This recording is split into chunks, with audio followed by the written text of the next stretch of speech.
HMPV గురించి భయపడుతున్నారా? China virus మన ఇండియాకి వచ్చిందా? చైనాలో మరణాల సంఖ్య పెరుగుతూ పోతుందా? అసలు చైనాలో వైరస్ ఉందా లేదా?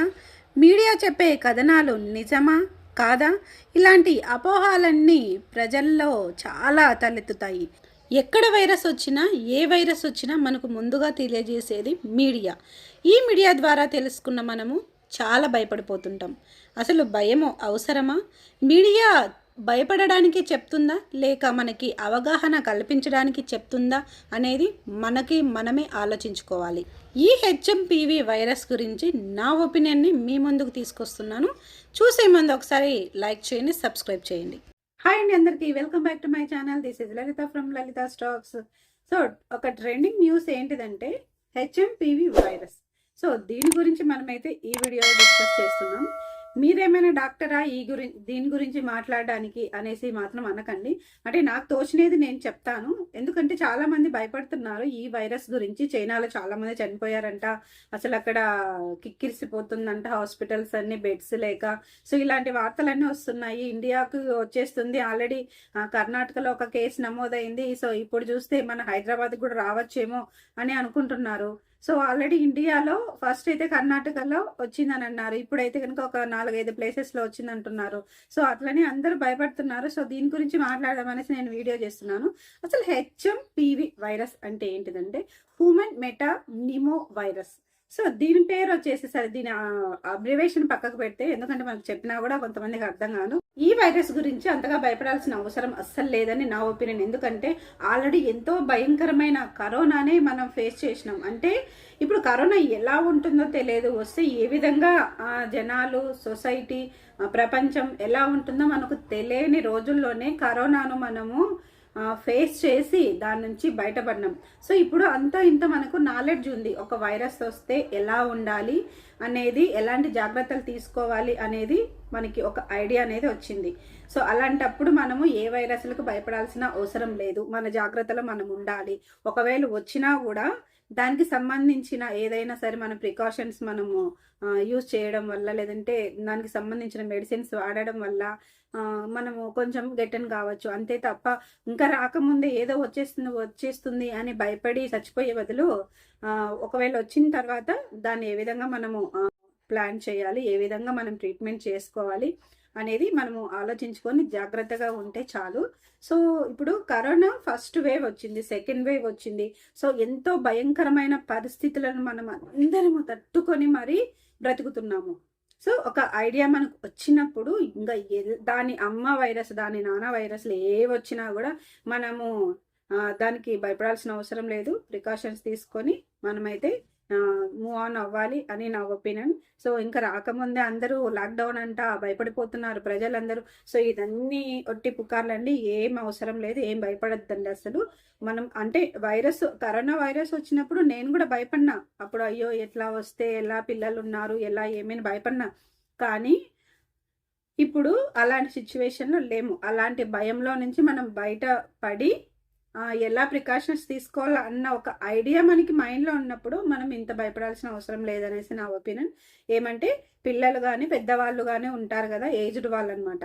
సో వాళ్ళకు ఒకవేళ వైరస్ ఇన్ కేస్ రాకూడదని అనుకుంటున్నా నేను, ఆ దేవుని నేను ప్రార్థిస్తున్నాను. ఒకవేళ ఇన్ కేస్ కొంచెం అటాక్ అయినా కూడా మీరు భయపడాల్సిన అవసరం లేదు. దానికి తగిన మెడిసిన్స్ వేసుకుంటే సరిపోతుంది. ఇంకా చిన్నపిల్లలు అంటారు, ఆ చిన్నపిల్లలు అయితే కొద్దిగా మనం జాగ్రత్తగానే చూసుకోవాలి. ఇప్పుడు చిన్నపిల్లలు జాగ్రత్తగా ఉండాలంటే మనం ఏం చేయాలి?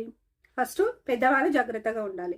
పెద్దవాళ్ళు బయట తిరగడము, ఇంట్లోకి వచ్చి అలాగే పిల్లల్ని ఎత్తుకోవడము, పిల్లల్ని ముద్దాడము, సో ఈ విధంగా చేస్తే వాళ్ళకి ఇమీడియట్గా వచ్చే అవకాశం ఉంది.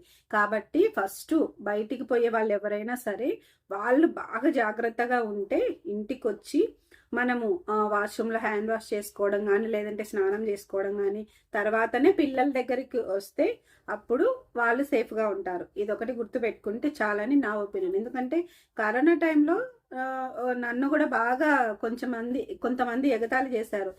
ఎందుకంటే నాకు ఒక అలవాటు అనమాట. ఇప్పుడు ఫుడ్ తినేటప్పుడు కానీ, పిల్లలకు పెట్టేటప్పుడు కానీ హ్యాండ్ వాష్ బాగా చేసుకుంటా నేను. నన్ను చూసి నవ్వుకున్న వాళ్ళు కూడా ఉన్నారనమాట. ఎన్నిసార్లు ఈమె హ్యాండ్ వాష్ చేసుకుంటుంది, ఎన్నిసార్లు కడుగుతుంది చేతులు అనేసి చాలామంది నన్ను నవ్వుకుని ఎగతాళి చేసినారు. కానీ నేనేం ఫీల్ అవ్వలేదు. లాస్ట్కి end of the day hand wash చేసుకుంటేనే బ్రతకగలము అన్న సిచ్యువేషన్స్కి వచ్చినాం మనం అందరము. సో కాబట్టి ఇప్పటికైనా సరే జాగ్రత్తగా ఉండండి. ఇలా ఎవరైనా శుభ్రంగా ఉండాలి, శుభ్రంగా చేసుకోవాలి పనులు, హ్యాండ్ వాష్ చేసుకొని ముందు ఇలాంటి వాళ్ళని చూసి నవ్వకండి. లాస్ట్కి మన పరిస్థితి కూడా ఆ విధంగానే వస్తుందనేసి నేను చెప్తున్నాను, అంతే అనమాట. సో ఏది ఏమైనా మనము బయటికి వెళ్ళేసి వచ్చిన తర్వాత ఖచ్చితంగా హ్యాండ్ వాష్ చేసుకొని తర్వాత మనము మన ఇంటి పనులు చేసుకోవడం కానీ, పిల్లల్ని చూసుకోవడం కానీ, పిల్లల్ని ఎత్తుకోవడం కానీ, చిన్నపిల్లలు ఉంటే సో ఇలా చేయడం వల్ల మనకు ఎలాంటి వ్యాధులు రావు. సో మెయిన్ పరిశుభ్రంగా ఉండడం, మోస్ట్ ఇంపార్టెంట్ హైజీన్గా ఉండడం. సో ఇదొక్కటి నేను చెప్తాను, అంతే తప్ప ఊరికే భయపడకండి. ఇప్పుడు మన ఇండియన్ డాక్టర్లు కూడా చెప్తున్నారు ఆ వైరస్ వచ్చినా కూడా మనం పెద్దగా భయపడాల్సిన అవసరం లేదంటున్నారు. కాబట్టి మీరందరూ ఎక్కువ భయపడి ముందే ఏదేదో జరుగుతుందని మీరు ఏదో ఊహించుకొని ఉండకండి, జాగ్రత్తగా ఉండండి, అంతే. అదొకటే నేను చెప్తున్నాను. కరోనా వచ్చినప్పుడు కూడా ఇప్పుడు మనం చాలా ఫేస్ చేసినాం. దానికి తగినట్టు వేడి నీళ్ళు తాగడము, లేదంటే మన రెసిటేషన్ పవర్ని పెంచుకోవడము. సో అంటే మన రోగనిరోధక శక్తిని పెంచుకోవాలి, మెయిన్ అదొకటే అంటారు డాక్టర్లు కూడా. ఏది ఏమైనా మన రోగనిరోధక శక్తి అనేది లోపల ఒకటి ఉంటుంది కదా, దాన్ని పెంచుకోవడం వల్ల మనకి ఏ వ్యాధులు వచ్చినా కూడా మనం దాని నుంచి తరిమి కొట్టచ్చు అనేది మనకి డాక్టర్లు చెప్తున్నారు. సో దాన్నే మనము అనుసరిస్తే సరిపోతుంది. సో మామూలు మెడిసిన్స్తో పాటు మన రోగనిరోధక శక్తిని పెంచుకుంటే సరిపోతుంది అంటారు. కానీ ఇప్పుడున్న జనరేషన్లో స్ట్రెస్ కావచ్చు, లేదంటే నిద్ర తక్కువ పోవడం, ఆకలి ఎక్కువ వేసినా ప్రాబ్లమే, ఆకలి తక్కువ వేసినా ప్రాబ్లమే. సో ఇవన్నీ కూడా మన రోగనిరోధక శక్తిని దెబ్బతీస్తుంది. కాబట్టి ఫస్ట్ ఆఫ్ ఆల్ దాన్ని ఒకటి పెంచుకోవాలి. సో ఇవన్నీ తెలిసినా కూడా మనము ఆలోచించకుండా ఉండలేము. జాగింగ్లు, వాకింగ్లు ఇవి చేయడానికి మనకి టైము లేదు, తెలిసిన తర్వాత కూడా చేయలేము కొంతమంది, అందరూ కాదనమాట.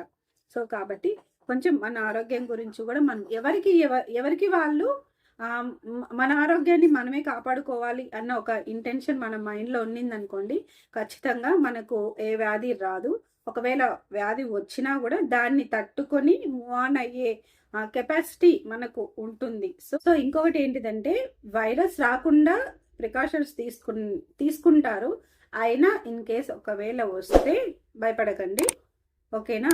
దానికి తగిన మెడిసిన్స్ వేసుకుంటే సరిపోతుంది. ఈ విషయమే నేను చెప్పాలనుకున్నాను ఈ వీడియోలో, అంతే. ఇంకొకటి ఏంటిదంటే, ఇంకొక వీడియో కోసం మళ్ళీ నా ఛానల్ని అయితే ఎవరైనా సబ్స్క్రైబ్ చేసుకోకుండా చూసుకుంటే సబ్స్క్రైబ్ చేయండి, అలాగే లైక్ చేయండి. Bye bye.